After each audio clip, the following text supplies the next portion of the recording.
और आइए खबरों में आगे बढ़ते हैं। अब आपको लिए चलता हूं बिहार। पूरे देश की नजर बिहार पर है। कल बिहार के नतीजे आने हैं, उससे पहले टाइगर जिंदा है बनाम अलविदा चाचा की लड़ाई शुरू हो गई है। देखिए बिहार में क्या हो रहा है। यह तस्वीर सामने आई है। पोस्टर लगे हैं बिहार के चौराहे पर। नीतीश कुमार की फोटो है, लिखा है टाइगर अभी जिंदा है।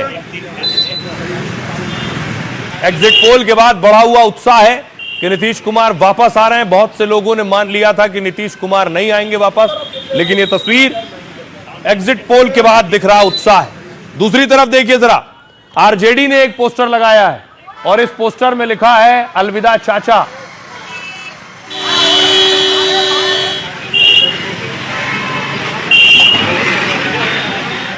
दूसरी तरफ देखिए तैयारियां शुरू हो गई हैं। पटना में बीजेपी ने जश्न की तैयारी शुरू कर दी है। कार्यकर्ता और नेता नीतीश कुमार को लड्डू बनाकर खिला भी रहे हैं। पोस्टर में बिहार में बढ़ते हुए नजर आ रही है, दिखाया जा रहा है और अभी हम इस वक्त मौजूद हैं। एक और तस्वीर देखिए जरा, बाबा विश्वनाथ के दर पर पहुंचे खेसारी, दर्शन करने पहुंचे। छपरा से चुनाव लड़ रहे हैं।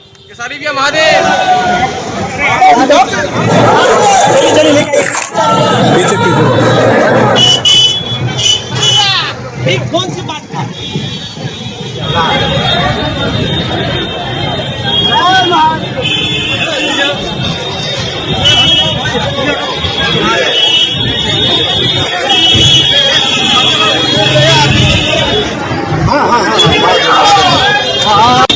केसारी भी बाबा के दरबार में आपने आया, क्या मांगा है? कुछ नहीं, बस बाबा के दरबार में मांगने के लिए नहीं आता मैं, बस दर्शन करने के लिए आता हूं। क्या कहेंगे आपकी जीत पर? भगवान है, सब ये देख रहे हैं। अब देखिए जरा किस तरह से मिठाइयां बन रही हैं बिहार में। ये तस्वीरें देख रहे हैं। काउंटिंग से पहले बिहार में जीत का लड्डू तैयार है और जीत का लड्डू सभी पार्टियां बना रही हैं। कल सिर्फ पटना में 10 टन लड्डू की खपत हो सकती है। एग्जिट पोल नतीजों के बाद से ऑर्डर मिलने शुरू हो गए। मिठाई कारोबारी कई दिन पहले से तैयारी में जुट गए। काउंटिंग के बाद सबसे ज्यादा लड्डू की डिमांड बढ़ जाती है। लड्डू कौन कौन से देखिए, मोतीचूर, बूंदी, बेसन के लड्डू के ऑर्डर दिए जा चुके हैं। 2-3 दिन से दुकानदार इसे बनाने में भी जुटे हुए हैं। अभी बेसन के लड्डू की कीमत चल रही 640 रुपए प्रति किलो, वहीं बूंदी का लड्डू है 700 रुपए किलो। लड्डू के साथ ही मिठाइयों की भी डिमांड बढ़ गई है। नतीजों के बाद स्थानीय नेता भी 10-20 किलो मिठाइयां बांटते हैं। काजू बर्फी, चंद्रकला, रसकदम की भी मांग ज्यादा है। इन मिठाइयों का स्टॉक दुकानदार बढ़ाने में जुटे हुए हैं। काउंटिंग खत्म होने से 2 घंटे पहले मिठाई खरीदना शुरू हो जाता है। तब तक करीब करीब हार जीत का पक्का अनुमान मिल जाता है। पटना में बीजेपी कार्यकर्ताओं का 501 किलो लड्डू बांटने का प्लान है। एग्जिट पोल अनुमान से कार्यकर्ताओं का जोश भी हाई है इस वक्त। तो इस तरह से लड्डू तैयार हो रहे हैं। सुनिए जरा, कौन असली लड्डू खाएगा ये तो कल नतीजों के बाद पता चलेगा, लेकिन फिलहाल सियासतदानों को सुनिए। बिल्कुल टाइगर जिंदा है और जिस तरह से टाइगर के अस्तित्व पर तरह तरह के सवाल खड़े किए जा रहे थे, करारा जवाब नीतीश कुमार जी ने अपने नेतृत्व की अनोखी शैली से दे दिया है। हमने तो कह दिया, बिहार की जनता की है पुकार, राज तिलक की हो गई है तैयारी, अब की सरकार में तेजस्वी की है बारी, इसलिए कोई पोस्टर लगा ले, कुछ कर ले। सभी को अपना अधिकार है कि सभी राजनीतिक दल अपने अपने दल के बारे में बात करते हैं। सच्चाई ये है कि बिहार की मतदाता ने मन बना लिया था कि फिर एक बार एनडीए के सरकार को लाना है। तो सिर्फ लड्डू बीजेपी और आरजेडी के खेमे में नहीं बन रहे हैं, लड्डू कहीं और भी बन रहे हैं। लड्डू बन रहे हैं देखिए मोकामा में। तस्वीर मैं आपको दिखाऊं, ये तस्वीर देख रहे हैं। ये तस्वीर है अनंत सिंह और सूरज भान की। मोकामा की लड़ाई दिलचस्प है। अगली तस्वीर मैं आपको दिखाऊं, ये तस्वीर अनंत सिंह की जगह की है। उनके घर, उनके कार्यकर्ता, नेता, देखिए बड़ा टेंट लगा है, शामियाना लग गया है, कालीन आ गई है, कुर्सियां आ गई।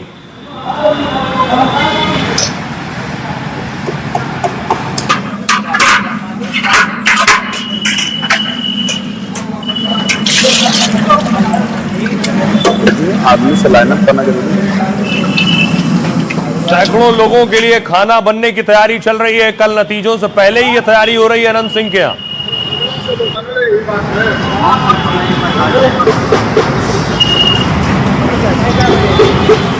लेकिन ये तैयारी अकेले अनंत सिंह के यहाँ नहीं हो रही है। अगली तस्वीर देखिए जरा, ऐसी ही तैयारी चल रही है सूरजभान की तरफ भी। सूरजभान के घर भी जीत की तैयारी चल रही है। वो भी मान चुके हैं कि वो जीतने वाले।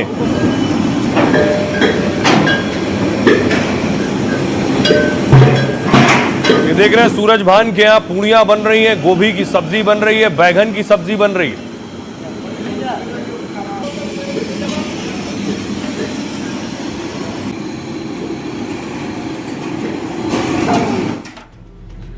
तो बिहार के मोकामा में जोरदार जश्न की तैयारी है। तस्वीर देख रहे हैं आप, दो बाहुबलियों की टक्कर से यह सीट पहले से बहुत चर्चित है। अब काउंटिंग से पहले 56 भोग की तैयारी हो रही है। 4 लाख मिठाइयां 2 दिनों से बनाई जा रही हैं। बाहुबली अनंत सिंह समर्थकों ने जश्न का प्लान तैयार किया है। नेताजी के पटना वाले आवास पर जश्न की तैयारी चल रही है। करीब 1.5 लाख लोगों को ध्यान में रखते हुए पंडाल बनाया गया है। घर पर आए सभी लोगों के खाने का इंतजाम किया जा रहा है। कई हलवाई मिठाइयां और खाना बनाने की तैयारी में जुटे हुए हैं। काउंटिंग शुरू होने के कुछ घंटे बाद ही पटना में भोज शुरू हो जाएगा। 1 लाख रसगुल्ले, 4 लाख से ज्यादा मिठाइयां बनाई जा रही हैं। 200 क्विंटल दूध और 1.5 क्विंटल खोआ मंगवाया गया है। खाने के मेन्यू में पूड़ी पुलाव के साथ दाल और सब्जी भी होगी। आलू गोभी के साथ मिक्स वेज लोगों को परोसा जाएगा और इसके साथ ही रायता चटनी का भी इंतजाम किया जा रहा है। इसको लेकर 12-12 चूल्हे कई दिनों से जल रहे हैं। 2 लाख रसगुल्ले और काले जामुन बनकर तैयार हैं। लंदन से अनंत सिंह के बेटे तैयारियों का जायजा ले रहे हैं। वो लंदन से वीडियो कॉल से यहां लोगों के संपर्क में हैं। साथ ही जेल से अनंत सिंह भी इस पर नजर रखे हुए। जेल मैनुअल के मुताबिक मुलाकात को लेकर नियम है, लेकिन जो मुलाकात हो रही है इसी मुद्दे पर हो रही है। मोकामा और पटना से लोग अनंत सिंह के आवास पर आएंगे। दूसरे खेमे में भी यही जश्न की तैयारी की जा रही है। सूरजभान की तरफ से पटना में तैयारी की जा रही है। मोकामा में जीत किसी की भी हो, भोज दोनों तरफ से तैयार है। लड्डू बेशक मिले बने, लेकिन अनंत सिंह जेल में है, वो नहीं खा पाएंगे। सुनिए सियासतदान क्या कह रहे हैं। तो सीमांचल के परसेंटेज वोट को अगले बार तो 0.3 कम वोट पड़ी। और सीमांचल में कौन लोग हैं? हम लोग हैं। भैया कौन सी सीट आप जीत रहे हो सीमांचल में? अब कांग्रेस को आप बोल रहे हो 8 और 9%। तो पहले तो आप इनका जो एग्जिट है, अरे मेरा एग्जैक्ट जान लो ना भाई। K1 से कह रहे हैं कि हम 160 के आसपास जीतेंगे, यानी एनडीए 160 नंबर ले आएगी। प्रचंड बहुमत से एनडीए की सरकार बनेगी। अरे कौन नहीं चाहेगा कि वो जिंदा रहे? मतलब क्यों इस तरह की बातें करते हैं? वो स्वस्थ हो, दीर्घायु। लेकिन मैं बता रहा हूं कि 18 तारीख को वो स्वयं तेजस्वी जी को आशीर्वाद करेंगे। जो मुस्लिम कम्युनिटी है, यादव कम्युनिटी है, जिन लोगों को लोग सोचते थे कि बस हम कुछ करें न करें लेकिन ये हमें वोट देंगे, इस चुनाव में वो टूटने वाला है ये मिथ। अब देखिए जरा, देख लिया आपने कौन कौन तैयारी कर रहा है, कौन जीतेगा ये कल पता चलेगा। लेकिन जो बड़ी सीटें, हॉट सीट, उस पर किसकी दावेदारी कितनी है, उनमें शहाबुद्दीन के बेटे ओसामा भी हैं और अनंत सिंह भी हैं। तो जो एग्जिट पोल आए हैं, इन हॉट सीट पर जो एग्जिट पोल आए हैं, वो एग्जिट पोल क्या कहते हैं आइए आपको बताता हूं। हॉट सीट पर किसका चलेगा जादू? मोकामा की सीट, जहां अनंत सिंह और वीणा देवी चुनाव लड़ रहे हैं। वीणा देवी सूरजभान की पत्नी है। अनंत सिंह इसमें आगे नजर आ रहे हैं। अगली सीट है टक्कर वाली दानापुर की, रीतलाल यादव जो जेल से चुनाव लड़ रहे हैं रामकृपाल यादव के सामने। यहां कड़ी टक्कर बताई जा रही है एग्जिट पोल में। अगली सीट है कुचायकोट, अमरेंद्र कुमार और हरिनारायण सिंह। अमरेंद्र कुमार इसमें आगे नजर आ रहे हैं एग्जिट पोल्स में। एक और सीट है ब्रह्मपुर, यहां शंभुनाथ आरजेडी के आगे दिख रहे हैं, हुलास पांडे एलजेपी से चुनाव लड़ रहे हैं। एकमा, यहां आरजेडी से श्रीकांत यादव हैं और जेडीयू से मनोरंजन सिंह। श्रीकांत यादव आरजेडी के एकमा में आगे दिख रहे हैं। एक और एग्जिट पोल रुपौली को लेकर, जिसमें बीमा भारती आरजेडी से और शंकर सिंह निर्दलीय हैं। आरजेडी की बीमा भारती एग्जिट पोल के हिसाब से आगे चल रही हैं इसमें।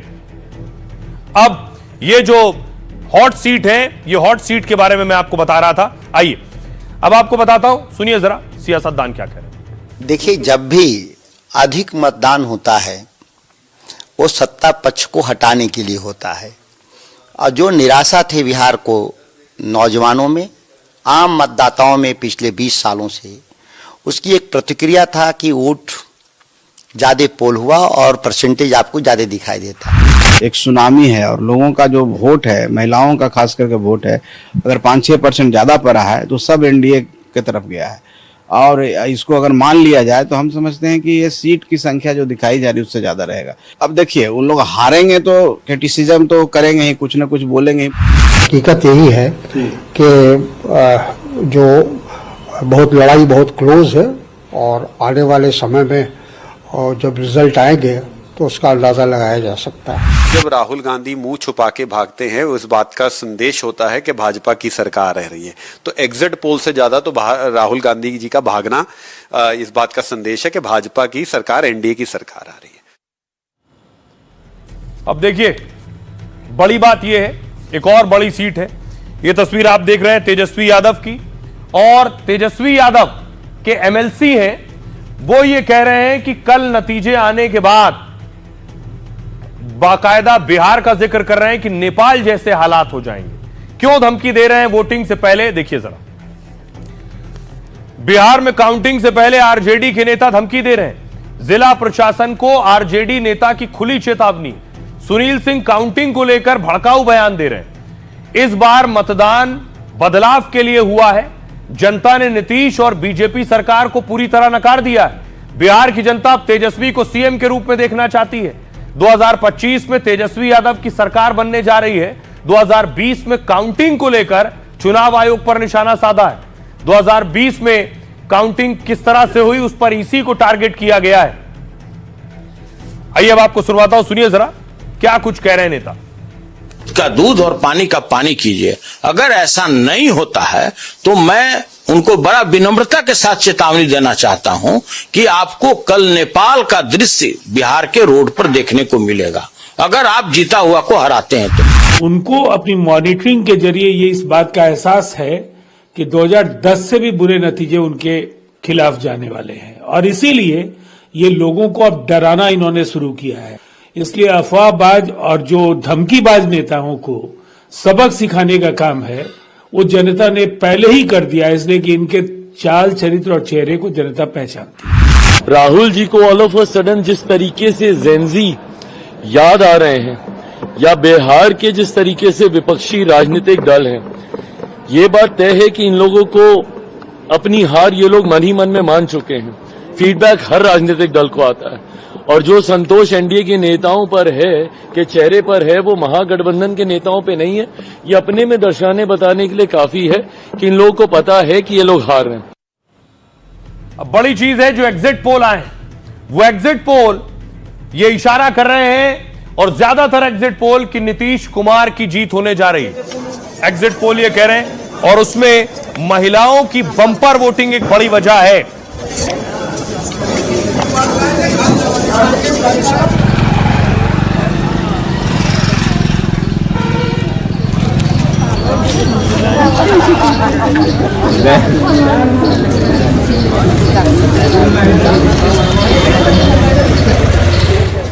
तो क्या 10,000 वाली स्कीम ने कमाल किया है? 18 एग्जिट पोल के अनुमान में एनडीए की जीत, कई एग्जिट पोल में नीतीश की जोरदार वापसी है। जेडीयू की सीटों के बढ़ने का अनुमान है। नीतीश की पार्टी को 67 से 75 सीट मिल सकती है।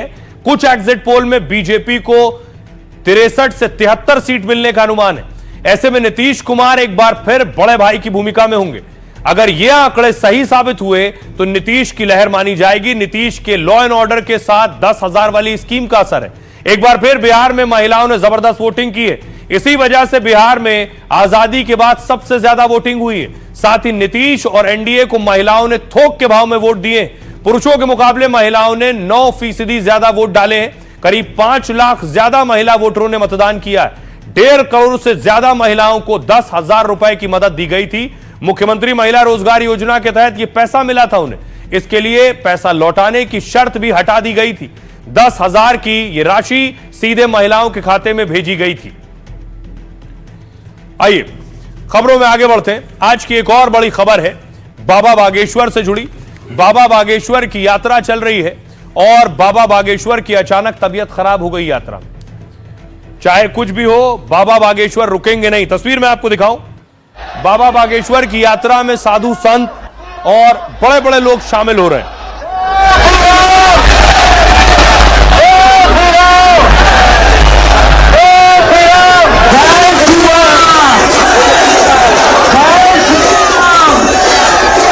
सात दिनों से बाबा बागेश्वर पद यात्रा कर रहे हैं और उनकी यात्रा हरियाणा से यूपी में प्रवेश कर गई, लेकिन अचानक बाबा बेहोश हो गए और सड़क पर ही लेट गए। इस दौरान आसपास मौजूद लोगों ने उन्हें संभाला।